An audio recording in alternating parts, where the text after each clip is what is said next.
right, so Deathrash, welcome to 69 Faces of Rock. Introduce yourself and tell me what you do in the band. Frankie DiLorenzo, lead bass player. Lead bass player. John Scherer, vocals. Mark Grossman, lead drummer and vocals. Shannon Woods, guitar, lead guitar, rhythm guitar. Excellent. How are you guys doing today? Excellent, excellent. Okay. Beautiful day in Brooklyn. So, tell me about the beginning of Deathrash. You gotta feel this one. Yeah. So Deathrash started, it was myself and the original bass player Pat Burns. It was probably 1984, 85 maybe. And Pat and I were playing in another band called Vengeance. That's where we met. And the funny thing about Pat and I, when we first met, we were both playing in other bands. And we didn't really like each other very much. We actually almost got in a fight. Which is kind of funny that we actually wound up playing in the band for years together. But we were in a band called Vengeance together and kind of had an interesting evening of drinks and decided to throw everybody out of the band and form our own band. So that's kind of the roots of Deathrash. So myself, Pat, a bunch of alcohol and bad decisions. Would you agree with that statement? Well, I wasn't there, but it seems to fit the form. So then I was playing in a band with the original guitar player, Nemo, just like a garage band. And, you know, he quit. He started playing with these guys, and he asked me, and this other band I was playing drums, and he says to me, "Hey, we need a singer. Do you want to sing? You want to try out?" And I'm like, "Well, I'm a drummer." He's like, "Well, you do vocals too." So, okay. So I went and went to rehearsal. You know, everything went fine, and it was really the first band that I fronted. So, and I was probably, what, 15 or 16? Yeah, we were 16. Yeah. Now, it seems that there was always some kind of a connection between Deathrash and Whiplash. Can you describe it? Well, That's Pat. yeah.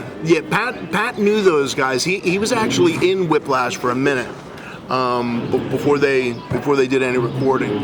But he was a member, and you know, we know all those guys. We played some shows with them. We actually got their drummer at the time, Tony Scaglione, to play on our Face of Death demo, and you know, there was a point, you know, where maybe we were gonna see merge the two bands, or you know, me and Pat, and anyway, it just didn't work out. But there was talks about maybe getting merging the bands. In 1986, you released a demo, Faces of Death, a very popular demo. What do you remember from that time? From the recording? Recording, writing, anything. Okay. Well, there was lots of alcohol. Once again. See, a theme. Yeah. So. And most of the songs were written actually.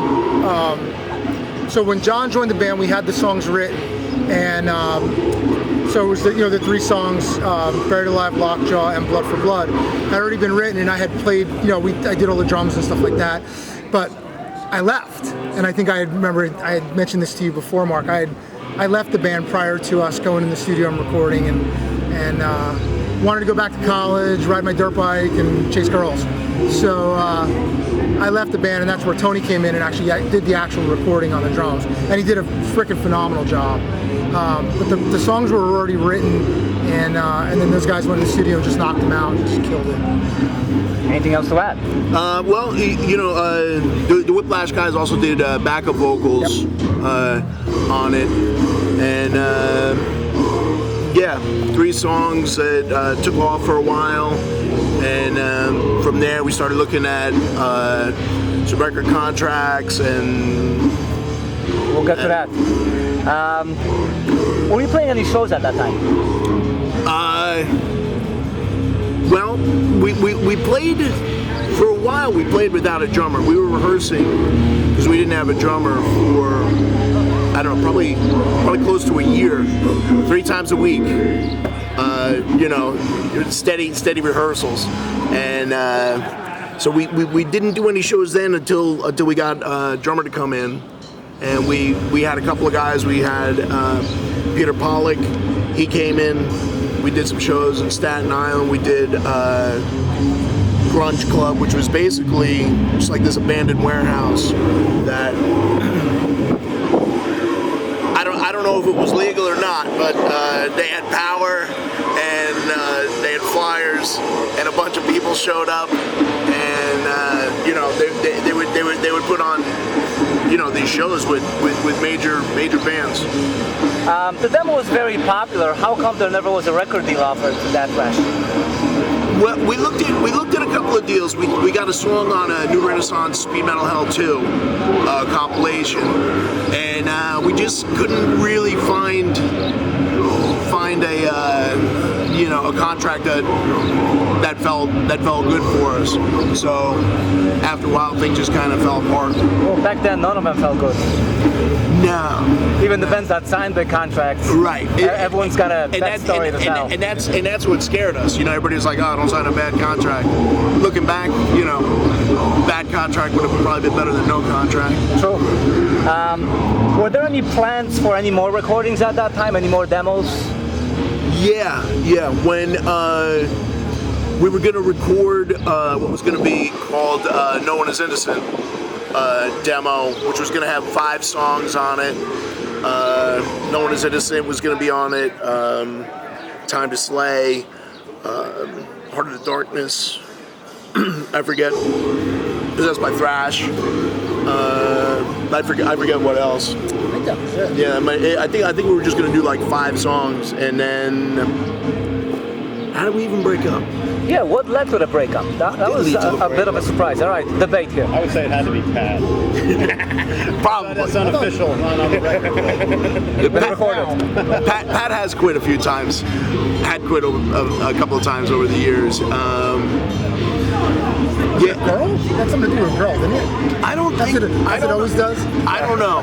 I think he probably just got fed up at the pace that the band was going, and I mean, Pat likes, he likes to be moving forward, and it's a good thing. He's a great leader, and we no bad blood between us.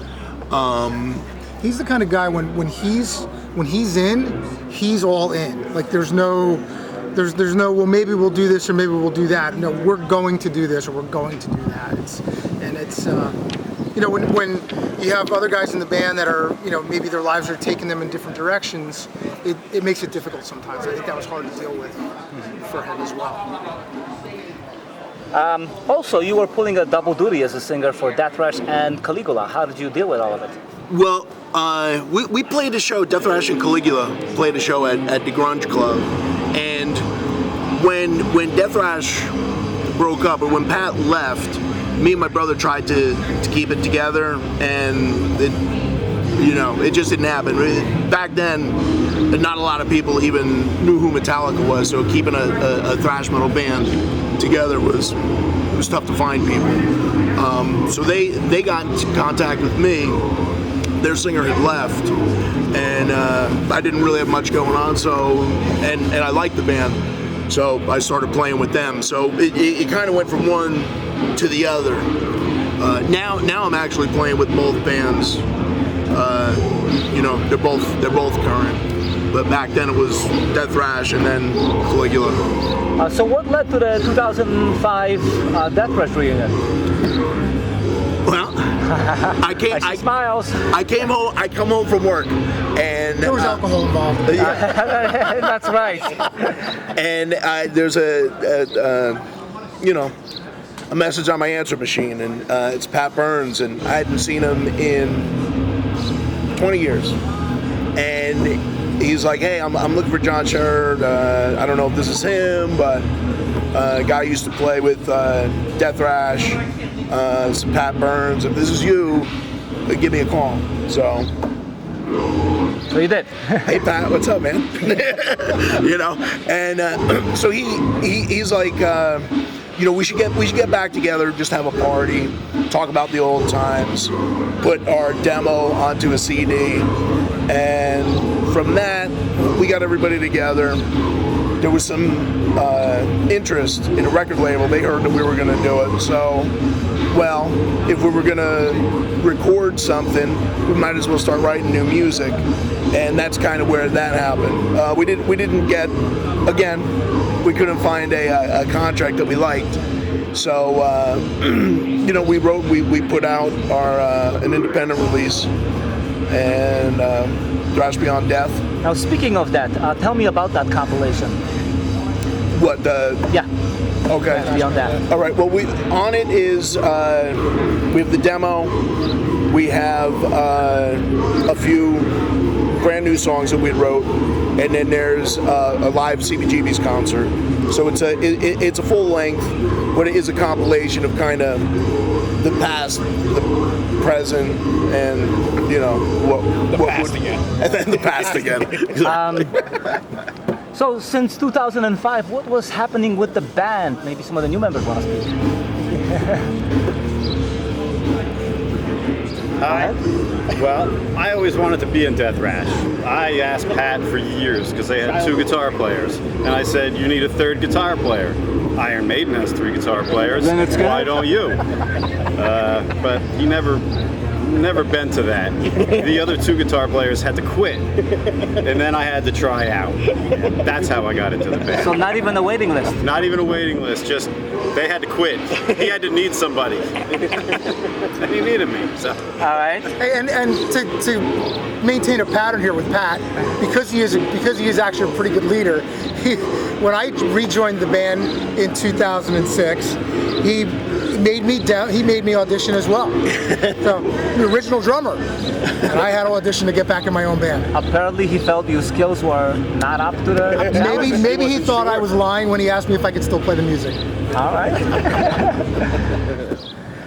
Oh boy, how did I join Speak the the band? truth. I don't know. I guess once Pat left, well, I was playing for a band called Your Creepy Neighbor, and a mutual friend, Mike Sanders, who's in Toxic,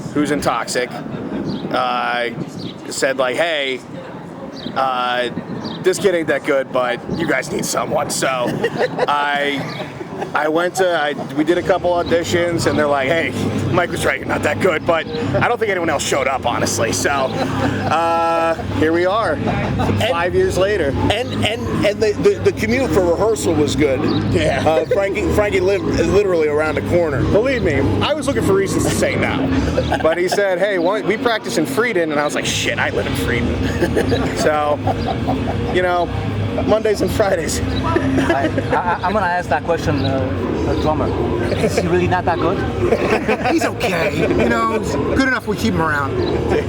You know, I gotta say, Frankie, I have a video from our first show with Frankie playing, and he just killed it. So, you know, and he's kind of funny, so we keep him around.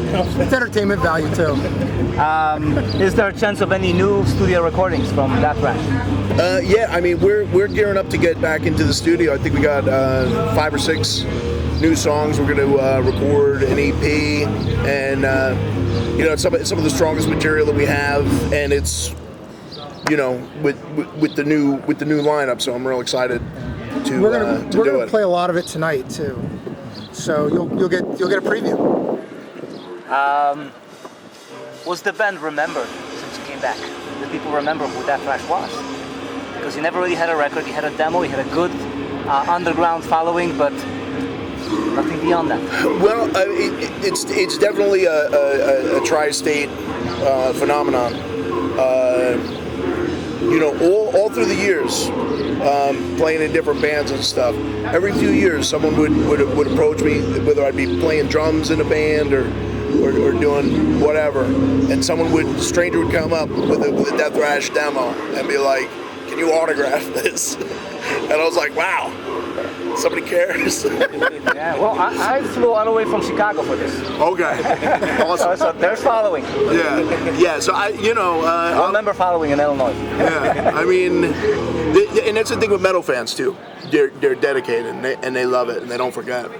So, and when people hear that we're starting to do stuff, they get excited. Thank you. Thank you. Thank you, really man. appreciate it, Mark. Cheers, everybody.